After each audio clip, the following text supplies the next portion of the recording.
चलिए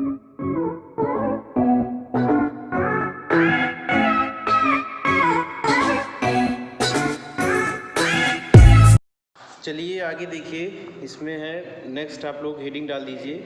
next heading डाल दीजिए मृदु जल और कठोर जल। देखिए मृदु जल और कठोर जल क्या होता है, ठीक।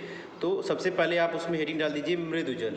मृदु जल किसे कहते हैं? देखिए इसमें ध्यान से कि वह जल जो साबुन के साथ आसानी से झाग देता है, जो जल साबुन के साथ आसानी से झाग देता है उसे हम क्या बोलते हैं? मृदु जल कहते हैं। क्या कहते हैं उसे?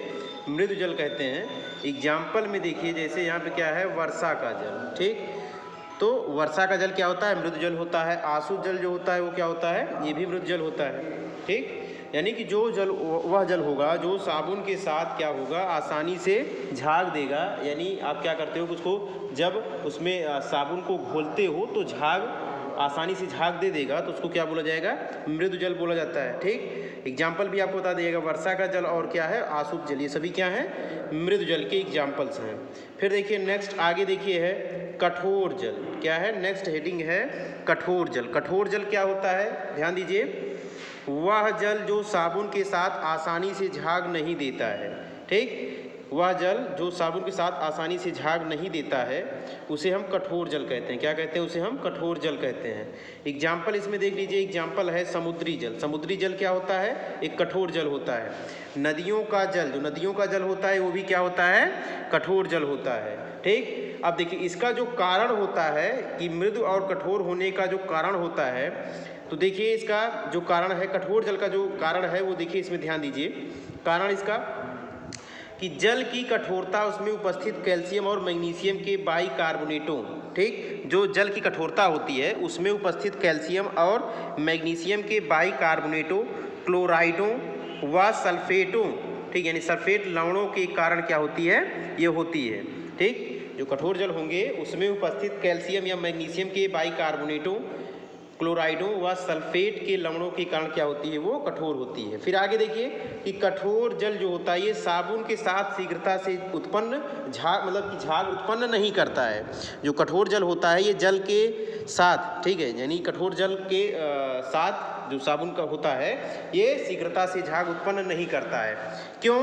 क्योंकि देखिए इसमें क्या है कि क्योंकि ये साधारण साबुन स्टीयरिक अम्ल, ठीक है, स्टीयरिक अम्ल, स्टीयरिक अम्ल, यानी देखिए इसमें C17H35COOH, ठीक, COOH। अब देखिए इसमें क्या है कि ये सोडियम का लवण होता है। क्या होता है? ये सोडियम का लवण होता है जो जल में क्या होता है? विलीय होता है। यह जल में विलीय होता है। इसके कारण क्या होता है कि परंतु कठोर जल में उपस्थित कैल्शियम व मैग्नीशियम के लवण अभिक्रिया करके क्या होते हैं कि कैल्शियम व मैग्नीशियम के लवण अभिक्रिया करके अविलेय स्टीयरेट क्या होते हैं? बनाते हैं। स्टीयरेट बनाते हैं, इसका अवक्षेप बनाते हैं। इसमें देखिए आप समझ में आ जाएगा। इसमें देखिए कुछ एग्जाम्पल्स हैं। इसमें देखिए क्या है कि देखो C17H35COON, अब देखो COONA, यहाँ देखो जो Na होगा, ठीक, ध्यान दीजिए इसमें क्या है कि C17, एक मिनट ध्यान दीजिए, इसमें क्या है कि C17H35 और क्या है इसमें COONA। अब देखो यहाँ पे क्या होगा, Na जो होगा वो पॉजिटिव चार्ज Na पर होगा और जो इसका देखो यहाँ पे जो होगा वो निगेटिव चार्ज होगा। क्या होगा? इस पर निगेटिव चार्ज होगा। फिर इसका देखिए जब हम किसके साथ कराते हैं, देखो यहाँ पे कैल्शियम CaCl2 के साथ अभिक्रिया हम जब करते हैं, कैल्शियम क्लोराइड के साथ जब हम अभिक्रिया करते हैं तो इसका जो Cl है, ये Cl किसके साथ? इस Na के साथ निकल जाएगा, इस Na के साथ निकल जाएगा। तब देखिए यहाँ पे क्या हो जाएगा, NaCl, क्या होगा? NaCl। तो ये 2 टाइम्स बनेगा, क्योंकि देखो यहाँ पे Cl 2 टाइम्स है, तो इसलिए देखो यहाँ पे Na भी 2 बार, मतलब इसको 2 टाइम्स आवश्यकता होती है, तो यहाँ पे आगे भी यहाँ पे भी क्या हो जाएगा, यहाँ पर भी 2 लग जाएगा। बात समझ में आ रही है? नहीं समझ में आ रही है? तो अब देखिए यहाँ पे आसानी से आपको क्या मिल गया, अभी हमने बताया ना कि यहाँ से देखो जब अभिक्रिया आपने कराया तो देखो यहाँ पे C17H35 अब देखो COO ये मिला था, 2 टाइम्स आपका बचा था, तो यहाँ पे देखो 2 टाइम्स यहाँ पे हो जाएगा, क्या हो जाएगा, ये देखो 2 टाइम्स हो जाएगा, और यहाँ देखो Ca कैल्शियम के साथ ही जुड़ गया, किसके साथ जुड़ गया, कैल्शियम के साथ जुड़ गया। फिर जो बच रहा है आपका, देखिए यहाँ पे क्या बच रहा है, देखो Na के साथ जो भी हमने जोड़ा NaCl, क्या जोड़ा NaCl, वो भी 2 टाइम्स, ये बन गया। ठीक, इसी प्रकार से देखिए सेकेंड वाला, देखिए इसमें क्या है, देखो इसका आप क्या कर रहे हो, तो C17H35 COO, यहाँ देखिए क्या है Na, क्या है Na पर प्लस चार्ज, C इस पर देखो निगेटिव चार्ज होएगा, COO इस पर निगेटिव चार्ज हो जाएगा। अब देखो इसका MgCl2 के साथ कराएंगे, किसके साथ कराएंगे, MgCl2 से कराएंगे। जो Cl होगा, Cl किसके साथ निकलेगा, इस Na के साथ निकलेगा, किसके साथ निकलेगा, Na के साथ निकलेगा, और Mg यहाँ पे जुड़ जाएगा, तो यहाँ पे आपको Na 2 आवश्यकता होगी, इसलिए यहाँ पे आगे 2 लग जाएगा, क्या लग जाएगा, आगे 2 लग जाएगा। अब देखो यहाँ पे क्या बनता है, जब रिएक्शन हम कराएंगे तो रिएक्शन में क्या हो जाएगा, यहाँ पे देखो क्या हो जाएगा, ध्यान से देखिए क्या बन जाएगा, यहाँ देखो C17H35 COO आपने 2 टाइम्स लिया था, देखो तो यहाँ पे 2 टाइम्स हो जाएगा, और जो यहाँ पे Mg था, देखो यहाँ पे बाहर Mg लग जाएगा, जो बचा था उसको लिख लीजिए, NaCl बचा था तो NaCl लिख दीजिए, वो भी 2 टाइम्स था तो 2 टाइम्स, ये बनेगा। बात समझ में आ रही होगी। फिर आगे देखिए इसमें क्या कह रहा है कि कठोर जल में उपस्थित कैल्शियम और मैग्नीशियम आयनों का जब तक पूर्ण रूप से अवक्षेपण नहीं होता है तब तक क्या होता है, तब तक कठोर जल साबुन के साथ क्या करती है, तब तक कठोर जल साबुन के साथ, ठीक, तब तक कठोर जल साबुन के साथ झाग नहीं बनाता, क्या करता है ये, तब तक साबुन उसके साथ झाग नहीं बनाता। देखिए ध्यान दीजिए, फिर क्या होता है, इस क्रिया में काफ़ी साबुन व्यर्थ में खर्च हो जाता है। इस क्रिया में क्या होता है कि जितना साबुन जो होता है वो पर्याप्त मात्रा में खर्च हो जाता है, इसलिए कठोर जल कपड़े धोने के लिए उपयुक्त नहीं किया जाता। ठीक, यह जो होता है भाप बॉयलर के लिए भी हानिकारक होता है, स्टीम बॉयलर के लिए भी क्या होता है, ये हानिकारक होता है, क्योंकि पपड़ी के रूप में ये क्या होता है, इसके लवण जम जाते हैं, जो इसके लवण होते हैं पपड़ी के रूप में जम जाते हैं, जिससे भाप की क्षमता में कमी आ जाती है, भाप की क्षमता में कमी आ जाती है। बात समझ में आई। अब देखिए इसमें नेक्स्ट जो हेडिंग है, नेक्स्ट हेडिंग देख लीजिए आप लोग, नेक्स्ट हेडिंग है, यहाँ पर ध्यान दीजिए, नेक्स्ट हेडिंग है जल की कठोरता के प्रकार। तो जल की कठोरता के क्या प्रकार हो सकते हैं, देखिए इसमें जल की जो कठोरता के प्रकार होते हैं 2 प्रकार के होते हैं, जल की कठोरता 2 प्रकार की होती है। पहली देखिए इसमें क्या है, अस्थाई कठोरता, दूसरा क्या है, पहला है अस्थाई कठोरता, दूसरा है अस्थाई कठोरता। ठीक, एक है टेम्पोररी हार्डनेस, एक है परमानेंट हार्डनेस। ठीक, टेम्पोररी हार्डनेस को हम कुछ विधियों द्वारा अलग कर, मतलब इसको क्या कर सकते हैं, इसको परमानेंट, ठीक है, यानी क्या है कि टेम्पोररी को हम क्या कर सकते हैं, इसको हम मृदु जल में कन्वर्ट कर सकते हैं, लेकिन जो परमानेंट होते हैं उनको हम आसानी से नहीं कर सकते। अब देखिए ध्यान दीजिए इसमें क्या कह रहा है कि अस्थाई कठोरता, देखिए इसमें क्या है, हेडिंग डाल दीजिए अस्थाई कठोरता, टेम्पोररी हार्डनेस। देखिए इसमें क्या होता है कि जल में देखिए जल में अस्थाई कठोरता, जल में अस्थाई कठोरता उसमें कैल्शियम और मैग्नीशियम के बाइकार्बोनेटों के घुले रहने के कारण होती है। ठीक, अब देखिए क्या होता है कि अस्थाई कठोरता जल को उबालने से या जल को छानने से भी क्या होता है, छानने से या जल में बुझा हुआ चूना उबालने से दूर हो जाती है। ठीक, इस अस्थाई कठोरता को हम क्या बोलते हैं, कार्बोनेट कठोरता भी कहते हैं। इसको हम क्या बोलते हैं, कार्बोनेट कठोरता भी, यानी कि जो अस्थाई कठोरता है उसको हम कार्बोनेट कठोरता भी कहते हैं। बात समझ में आ रही होगी। आप देखिए इसमें क्या है, अस्थाई कठोरता, क्या है, अस्थाई कठोरता। देखिए अस्थाई कठोरता क्या होता है कि जल की अस्थाई कठोरता उसमें कैल्शियम और मैग्नीशियम के सल्फेटों व क्लोराइडों के लवणों के घुले रहने के कारण होती है। जो जल की अस्थाई कठोरता होती है, परमानेंट जो हार्डनेस होती है, उसमें कैल्शियम और मैग्नीशियम के सल्फेटों के, क्लोराइडों के लवणों के घुले रहने के कारण होती है। यह जल को उबालने से दूर नहीं होती है, इसको नॉन कार्बोनेट कठोरता भी कहते हैं। इसको क्या बोला जाता है, नॉन कार्बोनेट। ठीक है, नॉन कार्बोनेट कठोरता भी बोला जाता है। अब देखो कि जल की जो कठोरता है इसको दूर करने की कुछ विधियां हैं। देखिए ध्यान दीजिए, इसमें क्या है कि जल की कठोरता दूर करने की विधियां जो है, देखिए वह प्रक्रम जिसमें जल में विलेय कैल्शियम व मैग्नीशियम के बाइकार्बोनेट, ठीक, यानी सल्फेट या क्लोराइड दूर करके कठोर जल से मृदु जल प्राप्त किया जाता है। अब यहाँ ध्यान दीजिए कि जो जल का मृदुकरण, ठीक है, इसी को हम बोलते हैं, देखिए जो मृदु जल प्राप्त किया जाता है, जल की अस्थायी कठोरता को दूर कर, ठीक, क्या होता है कि इसको दूर करके हम जब क्या करते हैं, जल की कठोर जल को हम जब मृदु जल में प्राप्त कर लेते हैं तो उसी को हम बोलते हैं जल की मृदुकरण या सॉफ्टनिंग ऑफ वाटर बोला जाता है। क्या बोला जाता है? सॉफ्टनिंग ऑफ वाटर कहलाता है। जल की कठोरता निम्नलिखित विधियों द्वारा दूर की जा सकती है।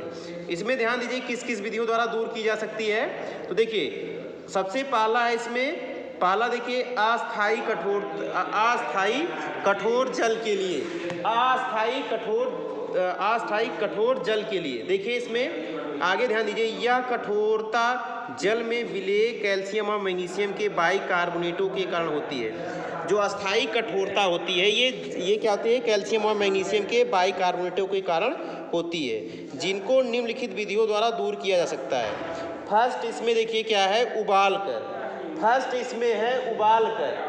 देखिए इसमें क्या होता है कि जल की अस्थायी कठोरता, देखो जल को उबालने से दूर हो जाती है। जो जल की अस्थायी कठोरता होती है इसको हम उबाल कर दूर कर सकते हैं, क्योंकि जल में विलेय कैल्शियम व मैग्नीशियम के बाइकार्बोनेटों, ठीक है, उसको अवक्षेपित होकर पृथक हो जाते हैं, जिन्हें हम छान कर क्या कर लेते हैं? अलग कर लेते हैं। जिनको हम छान कर पृथक कर लेते हैं तो फिर यहाँ से क्या हो जाता है कि मृदु जल आसानी से हम प्राप्त कर लेते हैं। फिर आगे देखिए, इसमें देखिए कैसे हम इसको अलग करते हैं। देखो यहाँ पे क्या है, देखो CaH, ध्यान दीजिए इसमें क्या है, CaHCO3, जिसको हम बोलते हैं कि देखिए कैल्शियम बाइकार्बोनेट है। क्या है? Calcium bicarbonate.